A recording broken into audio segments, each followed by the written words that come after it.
Robert Hartwell had everything money could buy except the one thing he desperately needed: answers. His twin daughters, Emma and Grace, had been the light of his life since the day they were born. 3 years ago, their mother, Sarah Nurse, had passed away from complications just months after their birth, leaving Robert to raise them alone. He threw himself into his tech company, working 16-hour days, building an empire. But his real motivation was simple. He wanted to give his girls everything, especially after losing their mother. Then 6 months ago, everything changed.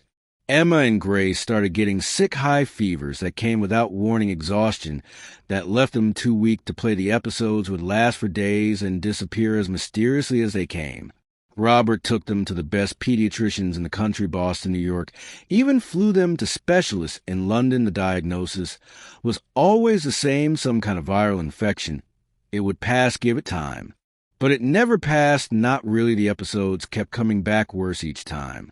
Robert spent a fortune on test treatments, experimental therapies. His home office became a medical library. His nights were filled with research, and his days were a blur: doctor appointments and business meetings he could barely focus on.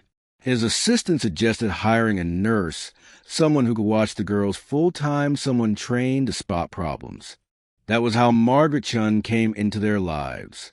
She was 58, a pediatric nurse with 30 years of experience. Her references were impeccable, but what struck Robert during the interview was something else: the way she listened, really listened. Margaret started the following Monday. She was patient with the girls, reading to them, singing old songs, teaching them to fold paper cranes. She had a gentle way about her that put everyone at ease. But she was also watching, always watching.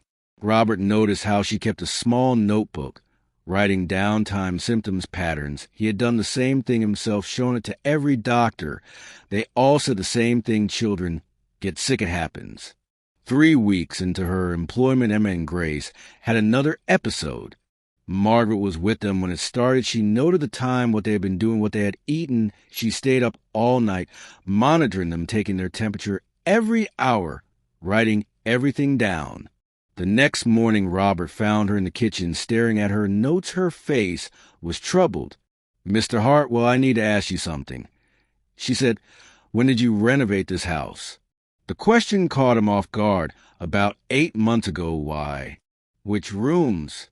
"The whole downstairs and the girls' bedroom. We wanted everything fresh and new for them." Margaret was quiet for a long moment. "I think we need to call someone, but not a doctor." She explained what she had been noticing. The episodes always happened at home, never when they traveled, never at daycare. Only here the symptoms matched something she had seen once before, 20 years ago, in another family. "I think it might be the house itself," she said. Robert wanted to dismiss it. It sounded crazy after all the medical expertise he had consulted, but something in Margaret's voice made him listen. She convinced him to call an environmental inspector. The man arrived that afternoon with his equipment.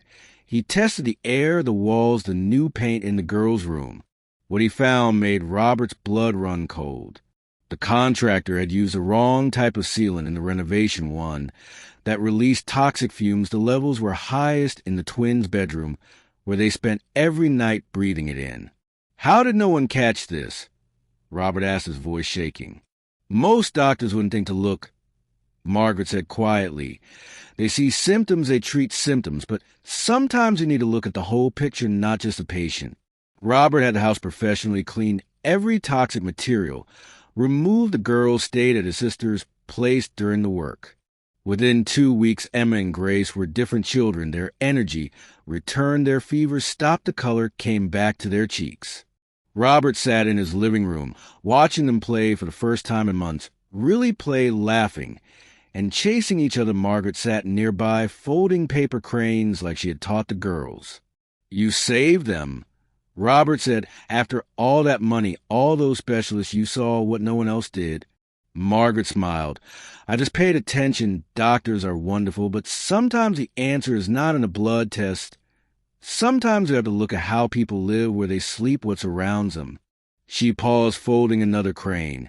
"Your wife was a nurse, too. She would have figured out eventually.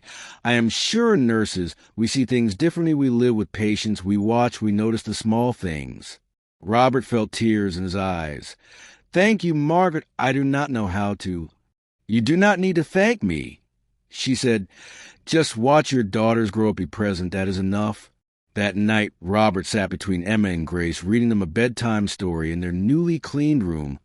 Their small hands held as their breathing was easy and peaceful. He thought about all the money he had spent chasing answers, when the real answer came from someone who simply paid attention, someone who cared enough to look beyond the obvious. Margaret stayed with them long after the crisis passed. She became part of their family, teaching the girls, teaching Robert too, that the most valuable things in life are not always the most expensive. Sometimes wisdom comes not from technology or prestige, but from experience and the patience to truly see. If this story touched your heart, please share, and subscribe. Your comments mean the world to us. Tell us about a time when someone saw something in your life that others missed, when quiet observation made all the difference. We would love to hear your story.